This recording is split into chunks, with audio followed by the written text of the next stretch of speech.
నమస్తే welcome to 99 TV నేను ప్రియాంక ప్రస్తుత దేశంలోని అనేక నగరాల్లో ప్రజల దైనందిన జీవన విధానంలో ప్రయాణ సౌకర్యాలు ఎంతో ముఖ్యమైన భాగంగా మారిపోయాయి. ముఖ్యంగా వేగవంతమైన జీవన శైలి, ట్రాఫిక్ సమస్యలు, సమయాభావం వంటి కారణాల వల్ల చాలా మంది వ్యక్తులు తమ గమ్యస్థానాలకు త్వరగా చేరుకోవడానికి ఆధునిక ప్రయాణ సేవలను ఆశ్రయిస్తున్నారు. ఈ నేపథ్యంలో బైక్, టాక్సీ సేవలు అందించే ప్రైవేట్ సంస్థలు నగర జీవనంలో కీలక పాత్ర పోషిస్తున్నాయి. ఇంటి వద్ద నుంచే మొబైల్ ఫోన్ ద్వారా వాహనాన్ని బుక్ చేసుకునే సౌకర్యం అందుబాటులో ఉండడంతో ప్రయాణం మరింత సులభంగా మారింది.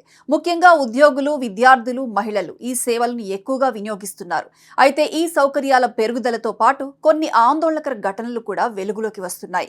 వ్యక్తిగత సమాచారాన్ని ఆధారంగా చేసుకుని కొందరు డ్రైవర్లు ప్రయాణికులతో అనుచితంగా ప్రవర్తిస్తున్న ఘటనలు పెరిగిపోతున్నాయన్న విమర్శలు వినిపిస్తున్నాయి. ముఖ్యంగా మహిళల భద్రతపై ప్రశ్నలు తలెత్తుతున్నాయి. తాజాగా ఉత్తర భారతదేశంలోని ఘజియాబాద్ నగరంలో జరిగిన ఒక ఘటన దీనికి ఉదాహరణగా నిలిచింది. ఘజియాబాద్ లో తన గమ్యస్థానానికి వెళ్లేందుకు ఓ మహిళ ర్యాపిడో బుక్ చేసుకుంది. రైడ్ పూర్తయిన తర్వాత ఆమెకు వాట్సాప్ ద్వారా డ్రైవర్ నుంచి హాయ్ అంటూ మెసేజ్ వచ్చింది.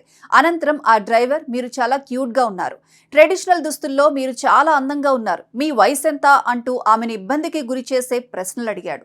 అంతటితో ఆగకుండా ఒంటరిగా ఉన్నట్లయితే తర్వాతి రోజు 4 గంటలకు కలవమని కోరాడు. సదరు ప్రయాణికురాలు ఆ ర్యాపిడో డ్రైవర్ నెంబర్ బ్లాక్ చేసి తనకు ఎదురైన చేదు అనుభవం గురించి ఇన్స్టాగ్రామ్ లో వీడియో పోస్ట్ చేసింది.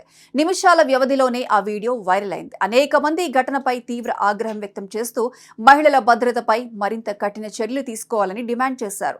ఈ వీడియోపై తీవ్ర ఆగ్రహం వ్యక్తం కావడంతో ర్యాపిడో స్పందించింది. ఆ డ్రైవర్ అనుచిత ప్రవర్తనకు క్షమాపణలు కోరింది. Register phone number, ride ID ద్వారా సదరు వ్యక్తిపై కఠిన చర్యలు తీసుకుంటామని వివరణ కూడా ఇచ్చింది. ఈ ఘటన సమాజంలో మరింత విస్తృత చర్చకు దారితీసింది.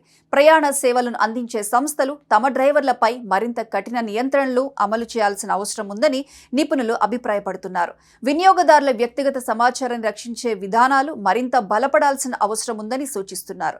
అలాగే ప్రయాణికులు కూడా అప్రమత్తంగా ఉండాలని, అనుమానాస్పద పరిస్థితులు ఎదురైనప్పుడు వెంటనే సంబంధిత అధికారులకు సమాచారం అందించాలని సూచిస్తున్నారు.